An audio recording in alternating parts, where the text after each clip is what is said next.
Alors aujourd'hui, on va faire une FAQ. Vous m'avez posé des questions sur Instagram. Ma compagne va me les lire et je vais vous répondre.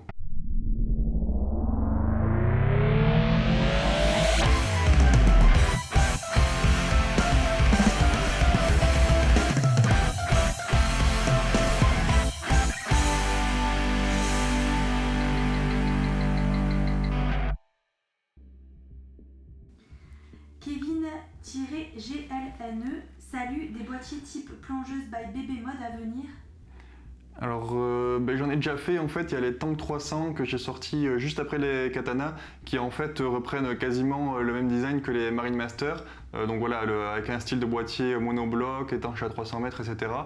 Donc voilà, si tu veux aller les voir, je te mets le lien dans la description. Après, de Midnight Driver 71, combien de temps t'a pris la conception de tes propres composants de montre? Alors ça dépend. Au tout début, j'ai commencé il y a presque 2 ans maintenant pour juste les saphirs.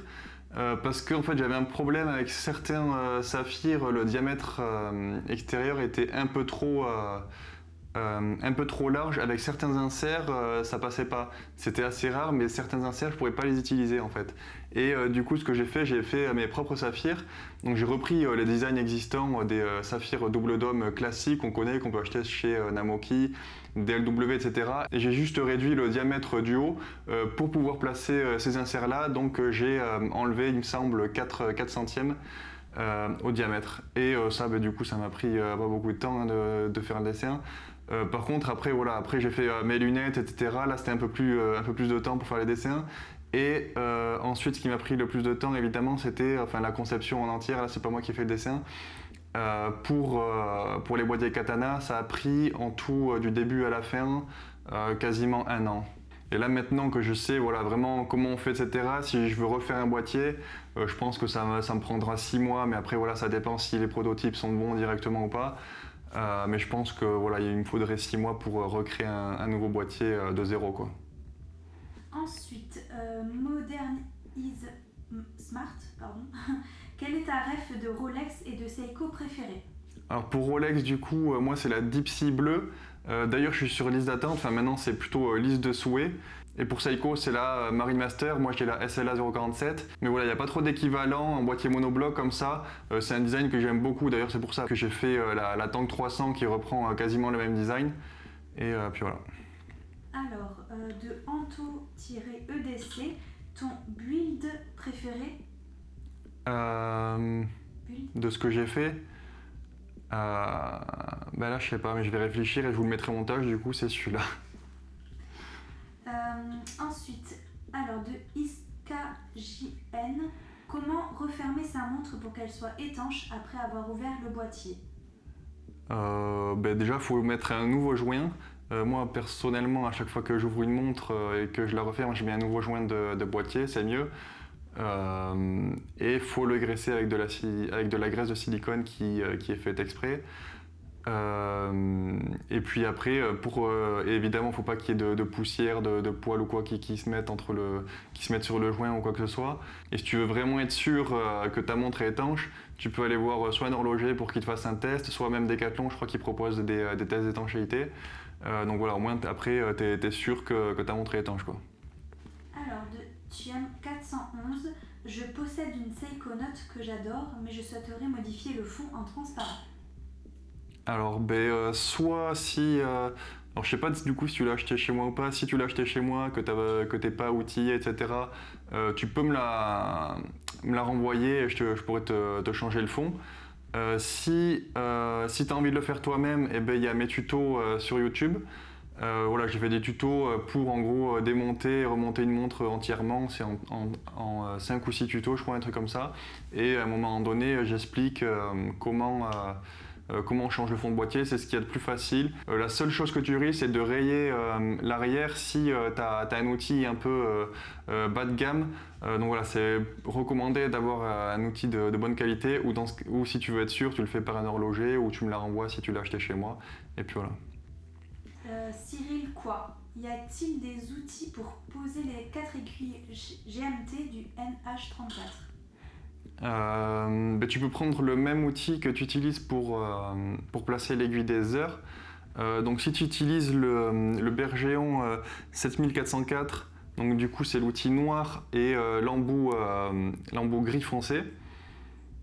Donc c'est le 7404-2 et il a deux côtés, donc un rouge, un noir, c'est le noir qu'il faut utiliser. Moi j'utilise cette potence et c'est celui-là qu'il me faut pour l'aiguille GMT. Et il me semble que le diamètre intérieur du coup de l'outil qu'il faut c'est 1,5 ou 1,6 mm. Sur celui-là c'est 1,5 mm et sur la potence c'est 1,5 mm il me semble. Mais les deux vont bien. Alors, de Blue HTD, pourquoi tu ne fais plus les modifs de montre qu'on t'envoie, sinon tu gères? Alors merci. Je les fais plus parce que je privilégie les modes full custom. Donc full custom en fait c'est, moi je dis ça, c'est quand je prends que des pièces détachées avec un mouvement NH36 ou 6R35 et que voilà je crée une montre à partir de ces pièces détachées. Je trouve ça beaucoup plus intéressant et j'ai largement assez de demandes avec en plus les montres de la boutique, ça me prend tout mon temps et du coup j'ai abandonné en fait la modification de Seiko, quoi. Par contre, je modifie voilà, les montres que j'ai fait moi-même. Donc, si à un moment donné vous vous lassez de la montre, vous pouvez toujours me la renvoyer, machin, on voit ce que vous voulez changer dessus, etc. Et puis voilà. De IMAX S, penses-tu faire des chronos à l'avenir? Alors non, pour l'instant, c'est pas prévu que je fasse de chronographe. Je verrai à l'avenir. Voilà, j'ai déjà pensé, etc. Mais pour l'instant, voilà, j'ai pas vraiment le temps de regarder ça. De Adrien Bonvalo, bonjour, quelles sont les raisons qui font que vos modes sont plus chers que la concurrence? Merci. Alors, déjà, il faut voir est-ce qu'ils utilisent les mêmes pièces que moi, puisque voilà, c'est vrai que je vois beaucoup de modeurs en ce moment qui utilisent des pièces AliExpress, même des boîtiers en fait tout faits où le verre, le réo, tout ça, tout est déjà assemblé, la couronne, etc. Et ensuite, ils revendent ça 350 €. Et c'est vrai que quand on l'a en photo, même moi je pourrais faire esthétiquement les mêmes modes que je fais pour je pense la moitié du prix. En photo vous ne verrez même pas la différence mais la qualité sera bien inférieure à ce que je fais actuellement. Ensuite est-ce que c'est des modeurs français qui ont les mêmes frais de société qu'on a en France? Est-ce qu'ils sont déclarés ou pas, etc. Il y a plein de choses qui jouent. Et puis il faut faire attention aux contrefaçons aussi, parce que souvent il y a des clients qui m'envoient une photo qu'ils ont vue sur Instagram, Facebook ou quoi, ils me l'envoient, ils me disent est-ce que vous pouvez faire la même montre, etc. Mais non, la plupart du temps en fait c'est des cadrans de contrefaçon et personnellement je fais pas ça. De Greg MLB, est-ce que tu aimerais un jour avoir une boutique bébé mode? Alors une boutique physique, je sais qu'il y en a plusieurs qui m'ont demandé, enfin souvent on me demande si j'ai une boutique physique, etc. Parce que les gens, évidemment, ils veulent souvent essayer la montre avant. Alors, pour l'instant, c'est pas prévu, mais il y a des boutiques qui m'ont demandé de vendre mes montres. Pour l'instant, j'ai toujours refusé. Je sais pas si vous, ça vous intéresserait de voir chez un revendeur près de chez vous des montres que je fais. Dites-le moi en commentaire si jamais ça vous intéresse. C'est vrai que je suis conscient du fait qu'il y en a plein qui veulent essayer absolument la montre avant de l'acheter. C'est normal, ça se comprend. Pour l'instant, voilà, je le fais pas. En attendant, moi, ce que je propose sur mon site, c'est vous acheter la montre et si jamais elle vous convient pas, vous pouvez la renvoyer. Vous avez 14 jours pour le faire. Donc voilà, si jamais vous n'êtes pas sûr de la taille, vous pouvez toujours commander et me la renvoyer. Comme ça, vous prenez aucun risque quoi, au niveau de la taille, etc. De Ramog, vos marques de montres préférées? Alors, en premier, je mettrai Seiko. En deuxième, je mettrai G-Shock, même si j'en ai qu'une finalement. Mais c'est une marque, je pense, qui est très importante dans le monde de l'horlogerie. Enfin, une marque, c'est Casio, mais une gamme plutôt très importante. Ensuite, je dirais Grand Seiko, Rolex, Tudor. De Arthur Dudoignon, un mode boîtier katana en titane est-il envisageable? Alors, il y en a plusieurs qui m'ont demandé. Pour l'instant, je ne l'ai pas prévu. Si vous êtes vraiment beaucoup à me le demander, peut-être qu'effectivement, je le sortirai en titane. MIPAM, proposeras-tu des pièces détachées comme des cadrans personnalisés dans le futur? Non, j'ai pas prévu. Pour l'instant, je peux personnaliser certains cadrans. Mais ensuite, vendre les cadrans par pièce. Alors je sais, là, il y en a qui m'ont demandé, quand j'ai sorti mes cadrans, il y en a qui m'ont demandé de leur vendre, donc je leur ai vendu. Mais voilà, c'est même pas sur mon site ou quoi, il faut me contacter directement si jamais vous voulez des pièces que je produis moi-même. Mais voilà, j'ai pas prévu de faire une vraie boutique, etc. pour l'instant, quoi. De SQRL, penses-tu faire des modes avec des mouvements d'autres maisons que Seiko?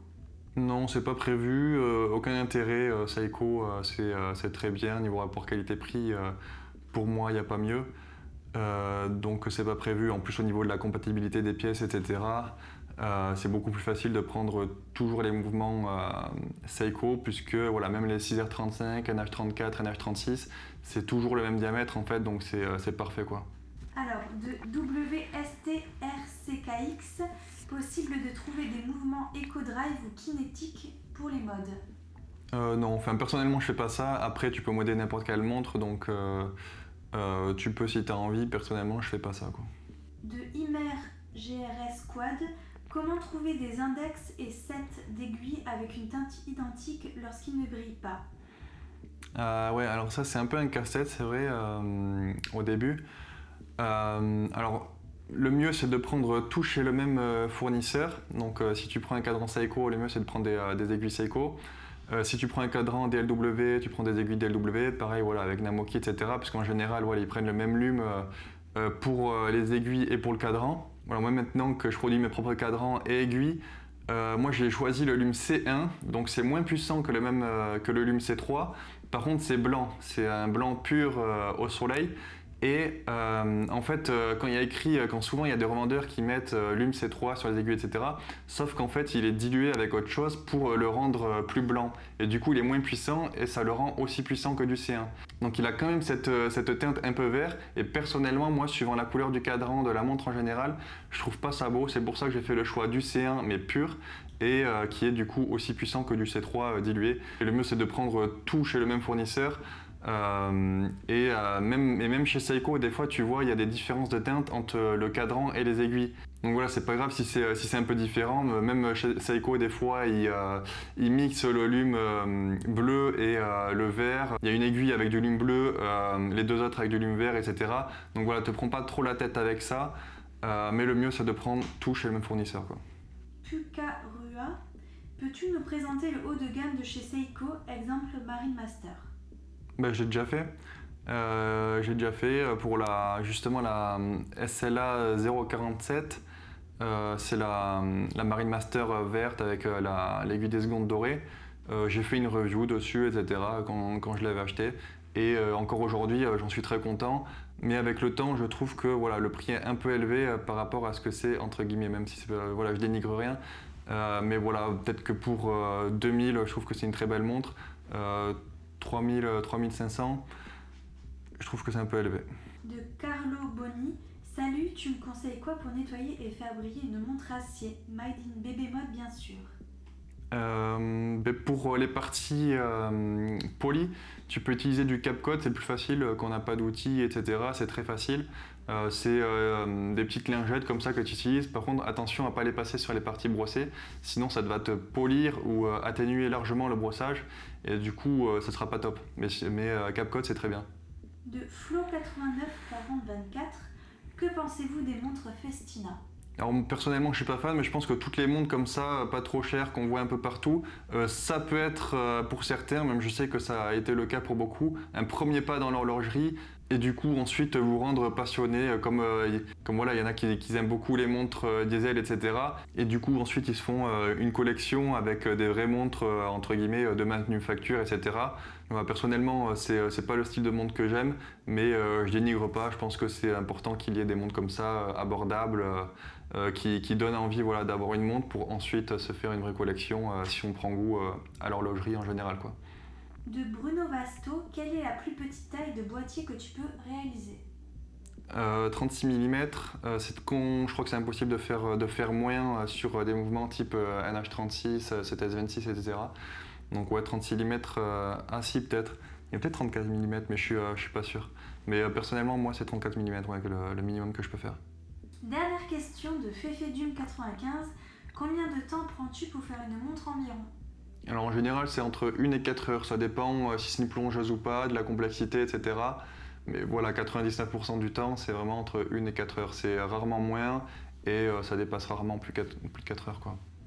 Du coup, merci à toutes vos questions. Voilà, j'aime bien faire des FAQ comme ça, je pense que je vais faire tous les 6 mois, parce que vous êtes beaucoup à me poser des questions en privé sur Instagram, et au lieu de répondre un par un à chaque fois, je préfère voilà, de temps en temps faire une FAQ, comme ça je réponds à tout le monde en même temps.